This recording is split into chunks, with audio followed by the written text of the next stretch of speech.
Hurricane Sally is expected to make landfall Tuesday. To 100-mile-an-hour winds right now, and it still could strengthen another 5, 10, 15 miles an hour before it makes landfall. This still has a chance to get even stronger than it is right now. Hey, what's up, everyone? This is Justin, and you're listening to Dharma Junkie. It's September 15th in the foul year of our Lord, 2020. It's been a pretty messed up year already, and now there's a hurricane in the Gulf, looming right over Pensacola, well, the Gulf Coast. And what's strange about it is that it's almost 16 years to the day that Hurricane Ivan hit. I believe that hit on September 16th in 2004. And that storm was pretty devastating for the Gulf Coast. I mean, there's been several devastating storms for the Gulf Coast since then, but that one was very close to home for me. And this one is threatening a lot of damage as well. So we're going to see what happens. Hope for the best and plan for the worst, right? I mean, that's what they say. But we're right here in the middle of it. You can hear the rain, and it's looking like it's going to be a hell of a storm. So we will see you on the other side of that. In this episode, I've got Jan Jilecek again. Jan is a video game developer from the Czech Republic, and his game Jung's Labyrinth was just released on Steam. I'll have all the information for how to get to him on the liner notes of the episode. Anyway, if you're in Pensacola, hunker down, and I'll see you on the other side. Anyway, here yet again, Jan Jilecek. You might catch yourself sliding in and out of a hallucinatory state. Just relax and enjoy it. Just relax and enjoy it. This is an experiment in mind formation. Information. Forming, controlling, operating your mind and your brain. We're using digital techniques to overload, scramble, confuse, unfocus your mind.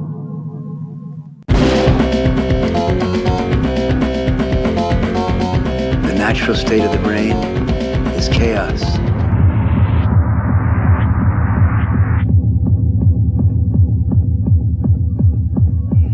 Chaos is beautiful.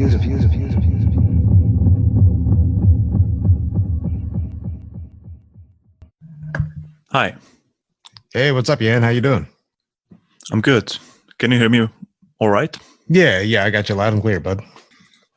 So how are things, man? Game's out. That's awesome.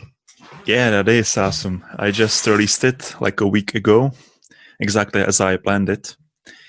And so it was in development for exactly 90 days. And awesome. You met your deadline. Yeah, exactly. From the idea to the Steam release, it took me exactly 90 days.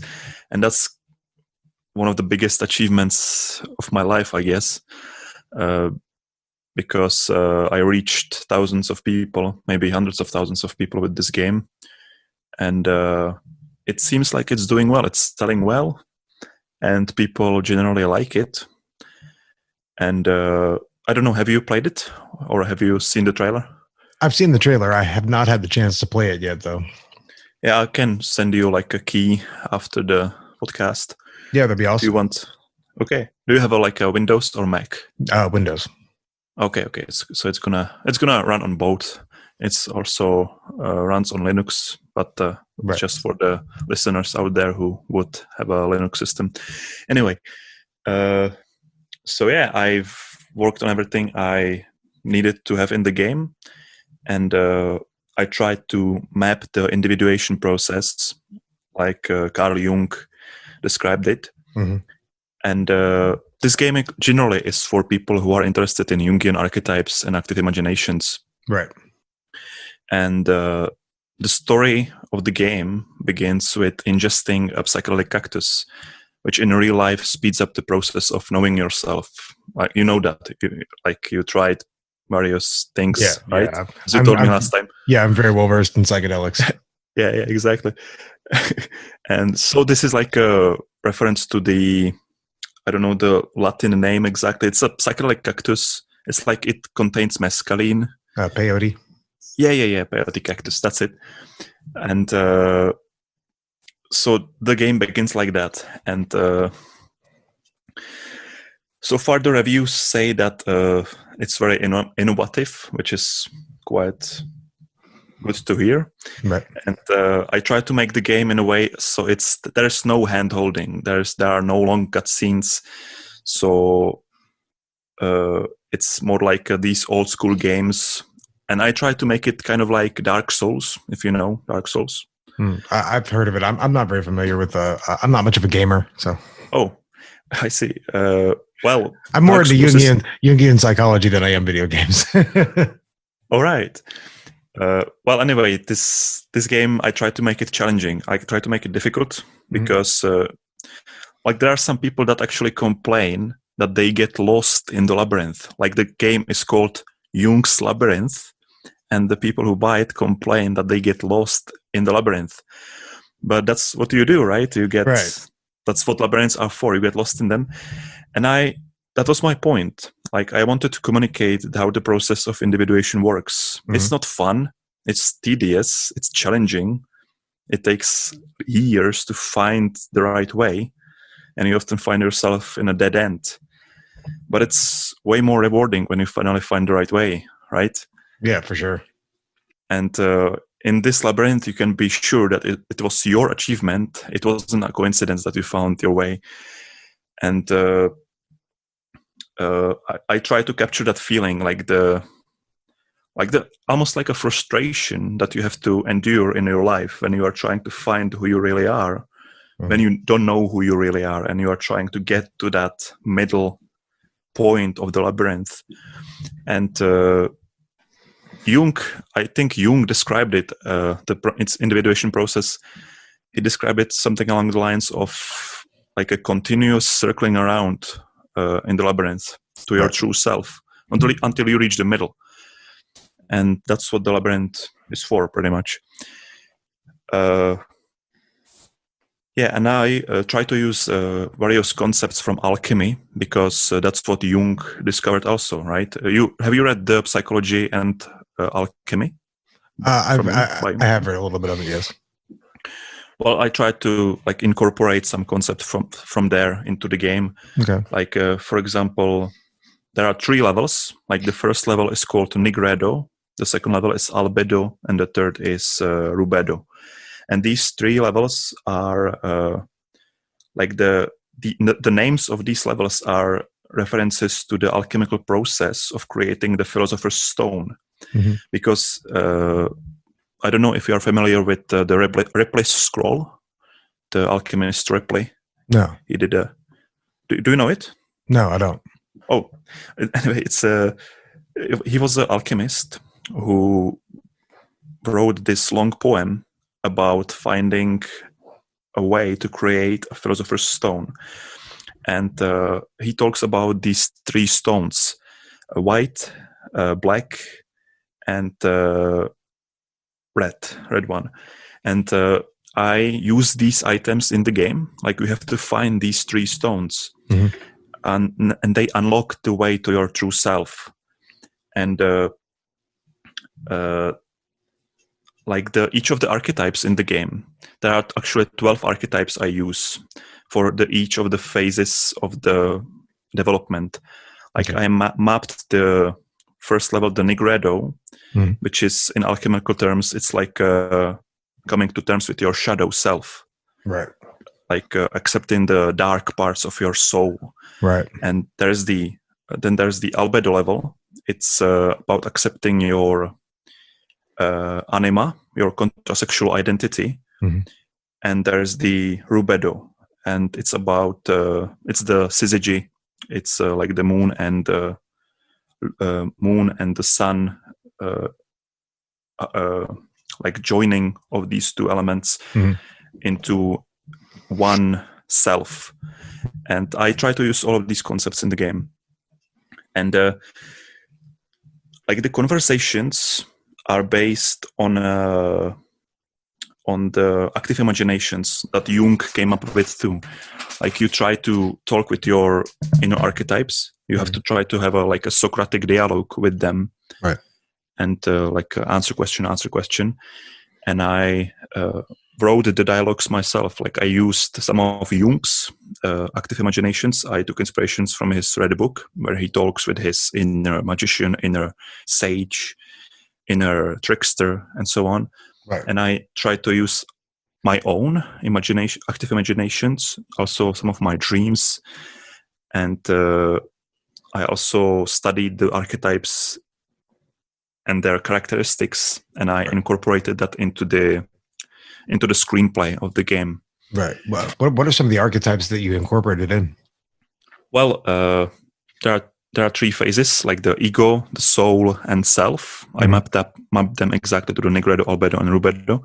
And in the first phase, the ego development, there are actually warrior, orphan, innocent, and caregiver. Then in soul development, in Albedo level, there are the seeker, lover,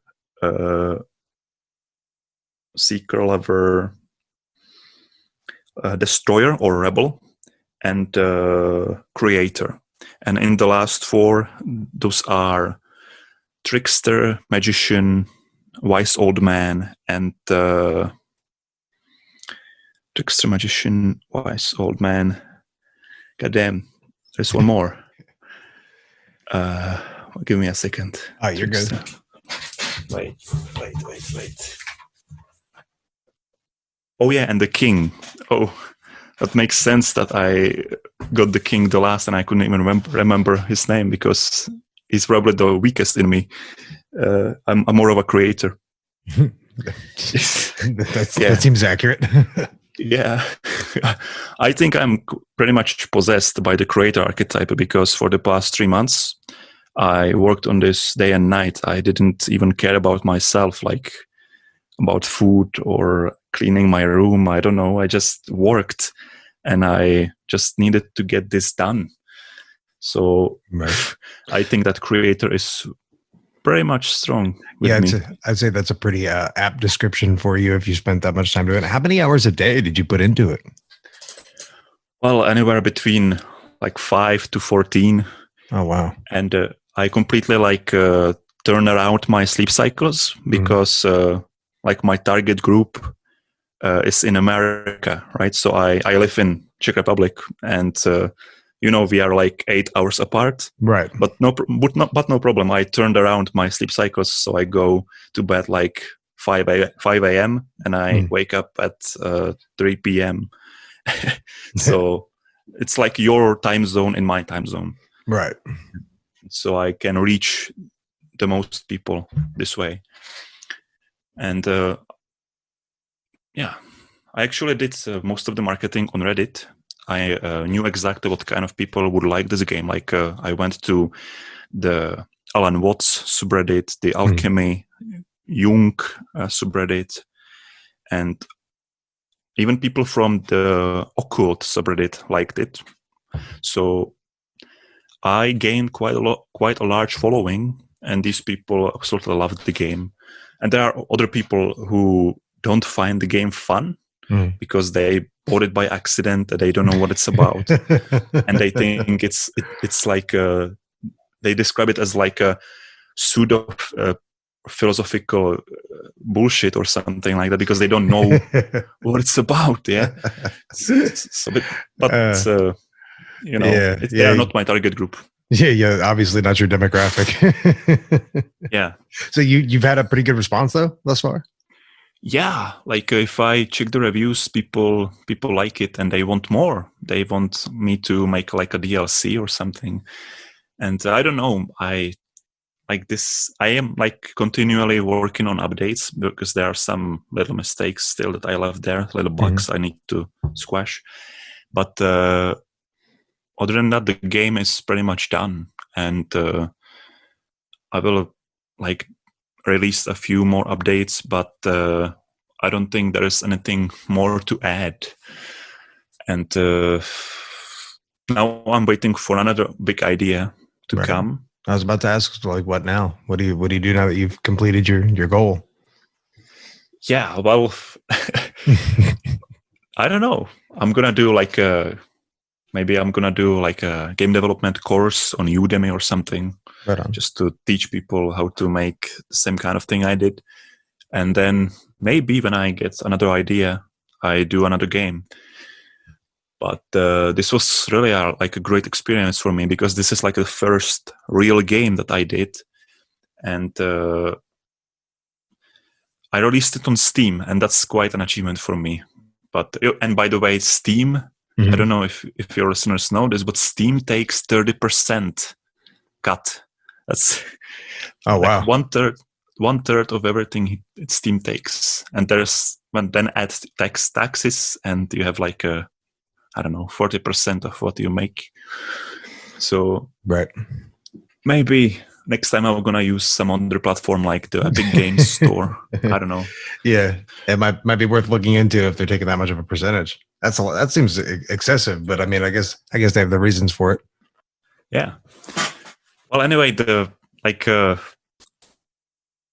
are people who already put this on YouTube and Twitch. There are like Let's Players who play this game, and right now I like just to watch them, and I enjoy that. At first, I was kind of afraid because like every creator is probably afraid, like to actually see people judge his work. Right. So I was scared to watch the gameplays at first, because I was like seriously afraid that people would hate my game, and that would hurt me, Yeah, But I feel that. no such thing happened, and they liked it. And like people, it's the best thing ever. Like when people like talk in the active imagination with the archetype, like they are in the conversation with the archetype, and afterwards they tell me or tell in the Let's Play that they feel connected to this particular archetype. And so that's exactly what I wanted to do in the game, for people to find their strongest archetypes and to realize how they work, so they can break free of their influence and become more conscious of these unconscious factors that were controlling them. Because it's not good to be possessed by an archetype, right? Right, for sure. You have to strengthen the flame of your consciousness to like escape the unconscious pit. I don't know how to describe it, but yeah, no, I get exactly what you're saying, for sure. Yeah. You have to recognize it, and that's the hardest part a lot of the times, is recognizing those archetypes and noticing the change that it brings about in your psyche, and you're like, wow, okay, let's get to the bottom of this. Yeah, exactly. And and by the way, I think that the last time we called, like it was a month ago, 2 months ago, actually. 2 months, yeah. I was about halfway done with the game, and I wasn't sure how I'm gonna implement the last part of the game. And that's now done, obviously. And what did you end up doing? Well, in the last part of the Labyrinth, I actually used a spider, because spiders, well, it's the main theme of the game, or not main theme, but like a strong influence on the game have spiders. Like there's a lot of spiders in the Labyrinth, and they represent the shadow self. Because I had this dream, I don't know, about a month ago, maybe longer than that. Like I use this method of kind of a lucid dreaming. I'm not like a lucid dreamer, but I heard about this method, how to like induce a lucid dream. You have to like set intention to yourself when you are falling asleep. Right. So I told myself, okay, I want to meet my shadow. Like, how is he? Yeah, okay. I think we talked about this last time. Yeah, did we? Okay, yeah, I think so. Yeah, I think you had already had the dream by that point. Yeah. Okay, so it was before. All right. Anyway, because of this, I added spiders in the game, and I found that spiders are actually one of the symbol for the shadow. Right, one of the classic shadow archetypes. Right. Yes. So I use them in the second level, and in the third level, after you integrate your shadow, you actually gain its power. So you become a spider. and you can climb walls and everything. And there is this anima who is kind of chasing you, because I used it like a shadow anima, not like the classic anima, because the anima, the contrasexual identity, has 4 phases of development. But I didn't have time for that. I used only the first one, the eros phase of the anima. Right. And it's a shadow anima, so it's kind of like a witch or a nymph or a succuba or something like that. It's like a femme fatale, extremely attractive woman who is seducing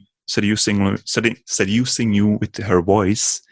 And if you like fall for her tricks, she pretty much possesses you and kills you in the game. So she's constantly following you. Like if you have seen the horror film It Follows, I took inspiration from that. Like she constantly follows you in the Labyrinth, and you have to pretty much avoid her and escape to talk with the last 4 archetypes. We got some ex-girlfriends like that. Oh yeah, me too. Yeah, me too. I put some of that energy into the girl, Yes. like extremely needy and clingy girlfriend, Right. and actually quite manipulative, Right. So, but I took inspiration in like Slavic mythology, because we have these stories about these forest witches, and so I tried to embody that into the anima in the game. Is that a pretty classic theme in some of those Slavic stories, the forest witches? Yeah, it is.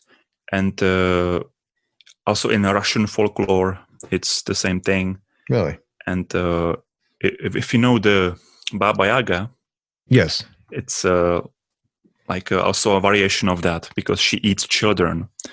And that's what the folklore is about, the fairy tales and stories, because it's all symbolic, right? Because witches eat children, and there's like a story I have about a close friend of mine, for the longest time possessed by the archetype of the child, of the innocent. He was kind of naive, even though he was like 23, he was still kind of inexperienced and naive. And he found this girlfriend who had borderline personality disorder. And she was a witch. Like, you look at her and you see a witch. And he didn't see it. He let himself be manipulated by her. And that's exactly what the stories are about. Like, the witches eat children, because she was an archetype of a witch, and he was an archetype of a child. So they were attracted to themselves and to each other.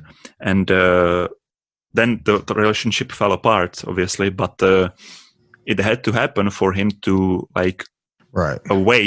become awake and realize what happened.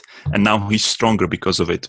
Now he can detect witches and avoid them, because he is not naive anymore. Right. So that's what has to happen in the first stage of the anima integration. So that's a real life story. Yeah, that's pretty cool. It's super weird how you run into people like that. Like they meet those classic archetypes. It's like I see behind your mask. Yeah, and that's the way of individuation. Like it happens in a slow. It happens slowly, and in years of your life. It doesn't happen at once, and. It's an ugly process too. That shit is not pretty. Yeah, especially the shadow integration, right? Yeah, people think shadow work is gonna I don't know if they know how ugly that shit gets when they go into it, but it gets pretty ugly. Like I don't know about you, but when I was doing a lot of really deep shadow work, just a lot of really, really depressing moments. Really, just dwelling on regrets of the past and things that you shouldn't dwell on, but. I found myself doing it anyway. Fortunately, I recognized myself doing it and was able to stop doing it. But it's interesting, man. Shadow work is definitely interesting. Yeah, and it's the most important thing. It's the first step on the individuation process. And most people don't want to do it, right? Because who wants to admit that they have this ugly shadow personality that they pretty much rejected their whole life. No one wants to do that. They rather like come home and numb their senses with TV and alcohol or whatever. Right. They don't want to do that. They don't want to become conscious. Most people will never do this. So most people will never play my game because that's probably most people never hear this podcast either. Yeah. But you know what? The ones that do seek out your game and seek out this podcast are the ones that are probably going to wake up. Yeah, I hope so. Like, or at least are trying to. You know. Yeah. Actually, some people online on Facebook, they wrote me that they are still beginning with the Jungian psychology, or they didn't even hear about Jung, or they are just interested in psychology in general. And they were asking me if the game is for them, like if they can play it, and if they have to have like a deep knowledge of Jungian psychology. So I told them no, because in the game I put like these little audio logs or messages in the game that the player can pick up, and it contains these little excerpts from various books and sources and citations from essays about psychology, you know, by Jung and I don't know, Petersen and Marie-Louise von Franz, and these people, and it's like a paragraph of text always, and it plays when you are exploring the labyrinth, and it teaches you small bits about the Jungian psychology. So even people who never heard about Jung will, at the end of the game, know what does shadow, anima, and the self mean. So, yeah, it seems like a really good way to actually learn some of Jung's teachings. Just the way it's laid out, the way you've laid it out, and have put those paragraphs in there, and just little bits of information in there that kind of expound on the story. It seems like a really good way to actually kind of educate people on some of Jung's, teachings. Yeah, because most people will never actually read his books, because Jung's books are very hard to read. They're a little much sometimes. Yeah, like you have to constantly think. It's like reading Nietzsche. Like every sentence is a mindfuck bomb, because it completely shifts your perception of reality and everything you did in the past, and it's really exhausting for your mind. It can be. So this game, I tried to like ease the process, like make it easier for people to get into Jung. And actually, the last month I had like a dead end. I didn't know what to do anymore, because I was kind of stuck in the development. And this guy, Daniel McFutter, came out of nowhere, like some kind of a deus ex machina, and he offered me to do voice acting for the main hero of the game. And turns out he's a great voice actor, and he did also a Jungian, he was also into Jungian psychology, so he knew exactly what to do with the archetypes. And that's cool. So if you saw you saw the trailer. The voice in the trailer is him. Okay, all right. He's also the main hero, and so this guy helped me a lot, and without him, I couldn't have done it. So this is like a thank you for him. I'm putting his name out here for others to know about him, as like a thank you to him. Yeah, for sure. So that's it. It's Daniel McFutter. Right on. What else has he done? Do you know? Well, he has like a YouTube channel where he analyzes various like archetypes in video games and so on. Oh, that's interesting. Yeah. Also, I put a lot of references into the game, like Easter eggs, like small things that people can find. Oh, really? And so far, people found it all, and not so many people played it, like a few hundred people, but people found it, everything so far. So seems like the target group is exactly what I wanted it to be, like my kind of people, like people like me or you, like Right. Jungians, I would say. I don't know, like Right. hobbyist Jungians. Yeah, I've actually been listening to a lot of Petersen lately. I'm not sure why, but yeah, I've just randomly started listening to him again, and just a lot of his old lectures, and I was like, it's really been good. Yeah, I enjoy a lot of his lectures a lot. Yeah, like I have like I've spent probably hundreds of hours watching him, and often, like when I don't have anything else to watch on YouTube, I just play one of his lectures also. Like, it's the best, and it never gets old. You can listen to it on repeat, and it's just helpful always. Oh, and yeah. you learn something new. It seems like every time I go back and listen to something that I've already listened to, that I invariably end up hearing something that I missed the first time. Yeah, because you are focused on new things, like your yeah. So at the end of July, it was actually 26th of July, because it's Carl Jung's birthday. So I wanted to celebrate his birthday, and I created this online archetype test. And I worked on it for 2 days. I took like time from the games development to create this test. And I actually used a method called Heroic Myth Index, HMI. And it's a method for measuring your strongest archetypes, kind of like Big Five questionnaire. And it gives you 72 questions. You answer them. It then measures your points, and it calculates your strongest archetypes. And I did this simple test. Like, it took me seriously like a day or two to create it with interactive graphs on the website. And I optimized it for mobile phones, which was a good decision, because sort of like a miracle happened. Because I made the test, put it online on Reddit, Facebook, and so on, and in about I don't know, like 8 hours after posting it, it became viral on Korean Twitter. I don't know why, but Koreans and Filipinos created a meme, like actual meme, out of my archetype test. And they shared it everywhere. Like, if I searched for my name on Twitter, like every 5 seconds there was a new share of the website with the test. Cool.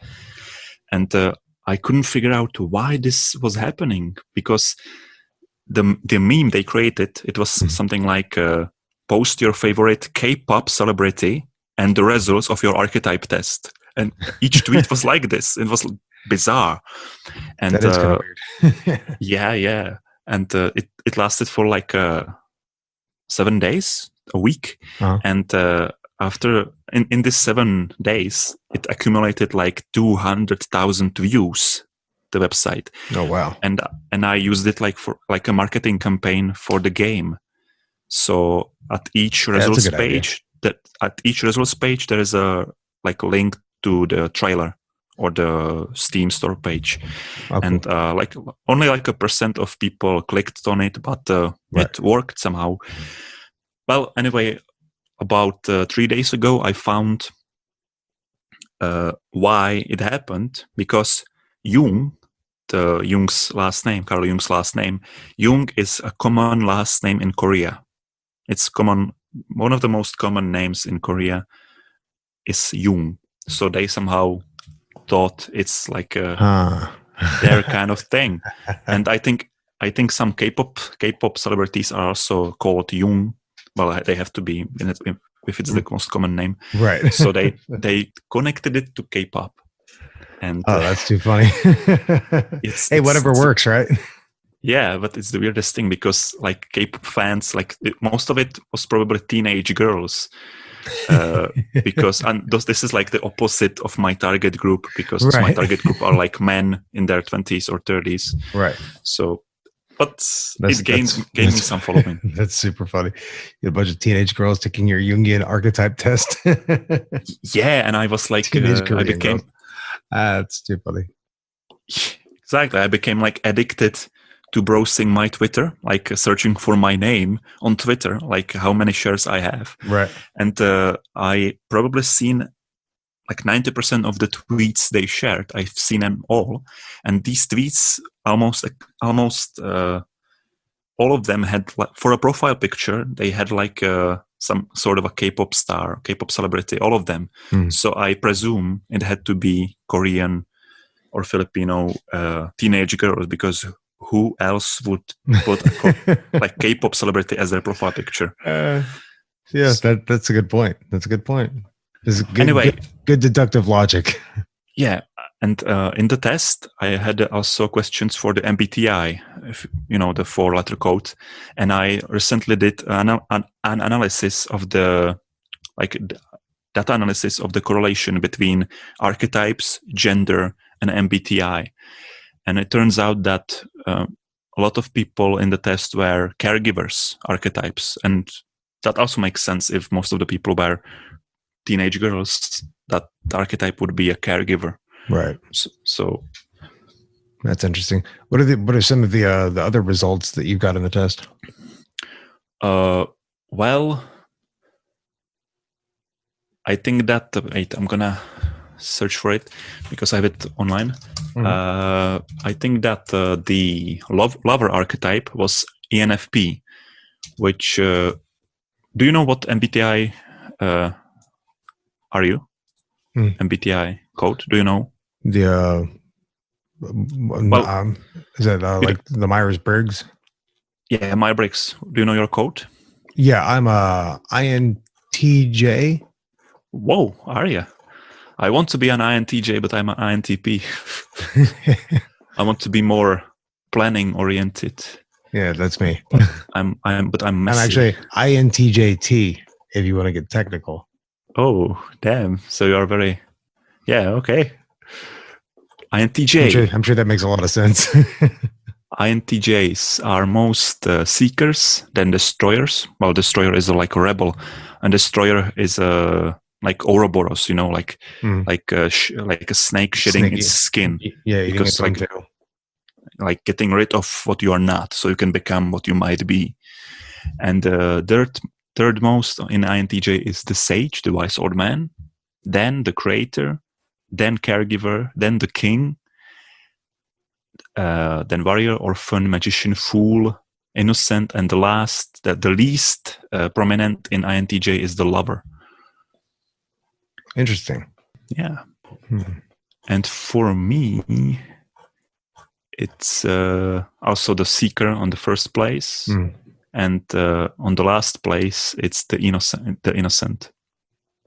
Interesting. I'm gonna have to actually sit down and take the test. Yeah, it's archetypes.jilecek.cz. I'm gonna send you the website. Yeah, that way I can put it in the episode notes as well, so everyone can take it. Yeah, all right. You're interested?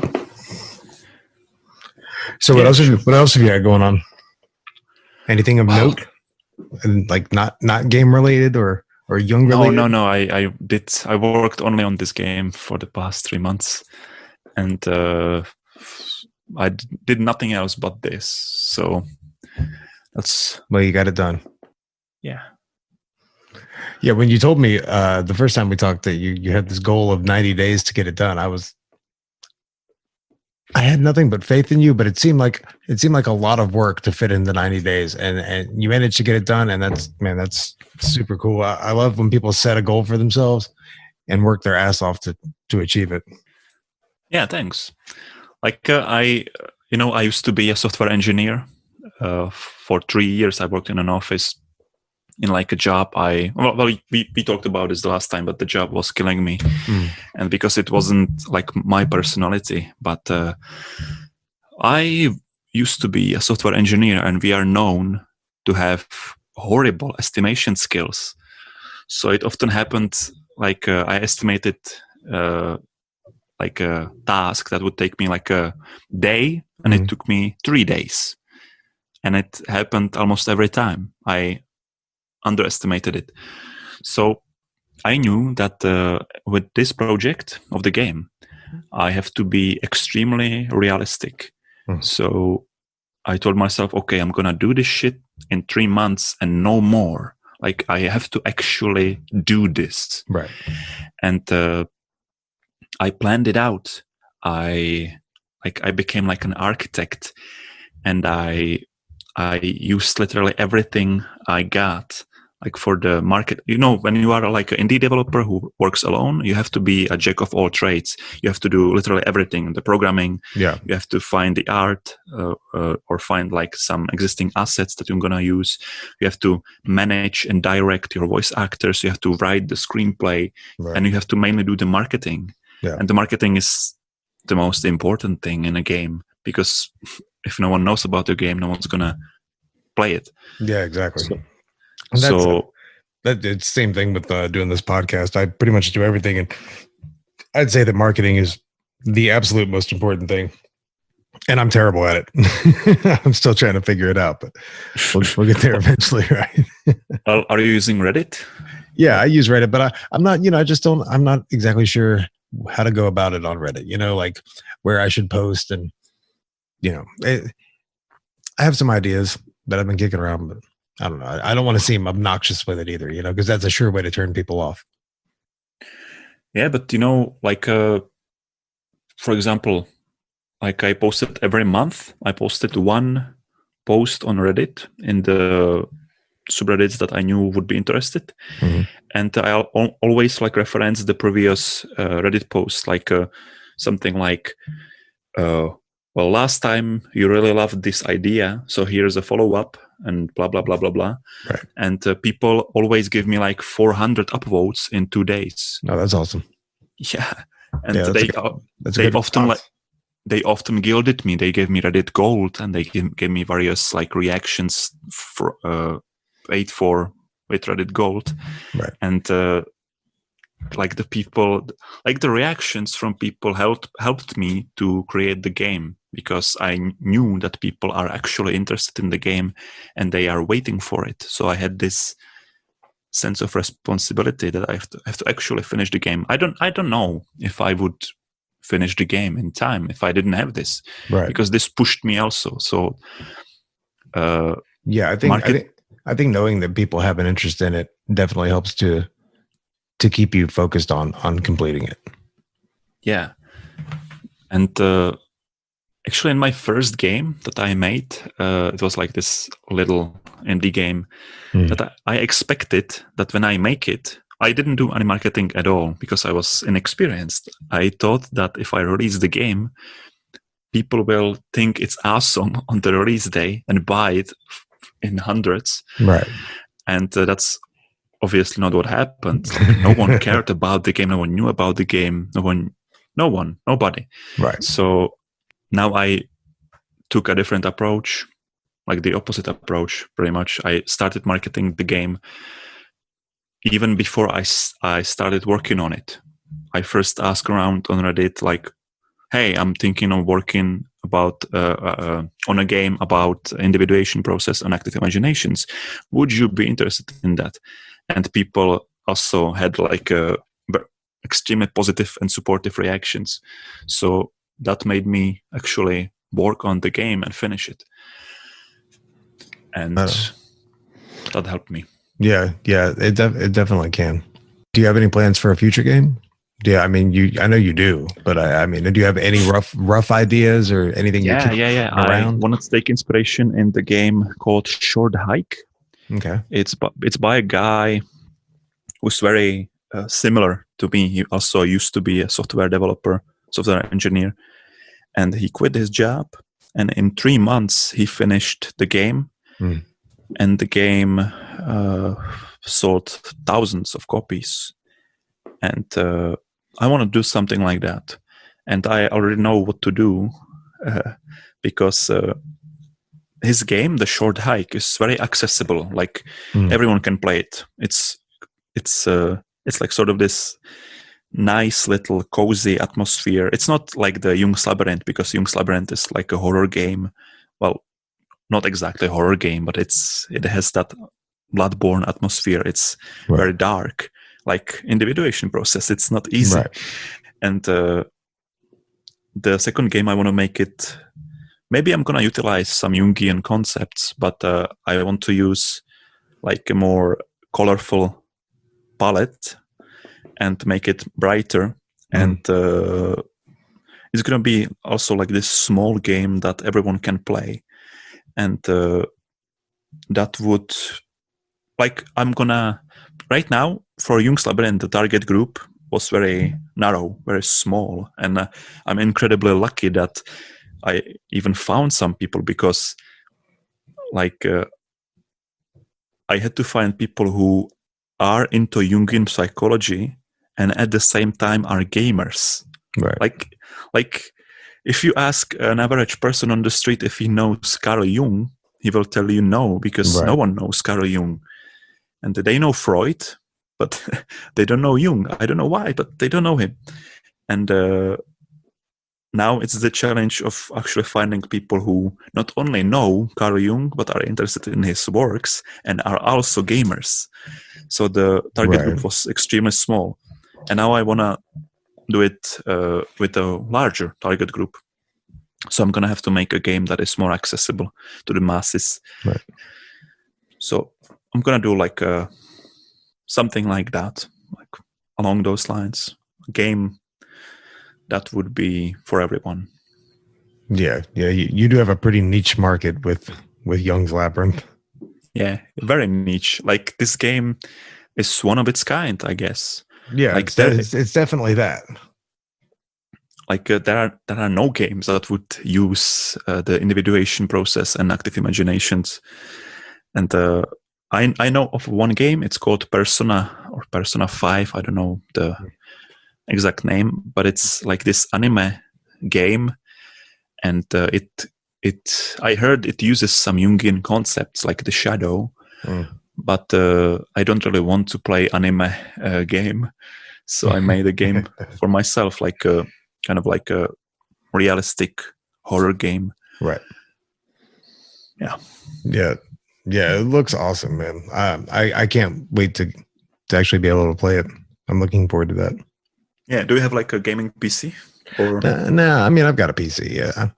Hopefully it will run okay. We'll see how it goes. It? Yeah, we won't get into that. Well, it's older than 10 years. No, it's not that old. Okay, so it's gonna run. I mean, I definitely need an upgrade though. I tested my game on. Actually, I have like an old desktop PC here that I used for testing the game, and it's from 2011. I used to play Battlefield 3 on it. It's extremely old, and it runs the game just fine. So your PC should be fine if it's newer. Yeah. No, mine's about 5 years old. Yeah, so it's gonna run all right. The game runs even on integrated graphics on notebooks, so it should run fine. Good deal. Awesome. Yeah. And your website is jungslabyrinth.eu. Yeah, that's for the game, but that's right. That's I actually use the game the website for like a press kit to send to the press, but I don't don't put that in the description. Like rather put the link for the trailer to the game or the website with the test with the archetypes. That's going to be more useful. We could put all that in there. It's not a problem. Well, shit, man, it's been good talking to you. I hope you have a lovely evening or day, or I'm not sure what time it is over there right now. We have like a midnight here. So it's midnight. Well, night then. Night. Yeah. Thanks. All right, man. Take it easy. Thanks again to Jan Jilecek for being on the show again. If you'd like to get in touch with him, all the information on how to do so will be available on my website, dharmajunkiepodcast.com. I'm not exactly sure where you in particular like to listen to this show at, but wherever you do listen to the show at, please go rate, review, and subscribe. It wouldn't take but a second and would help me out a lot. Stay safe during the storm, and namaste. The natural state of the brain is chaos.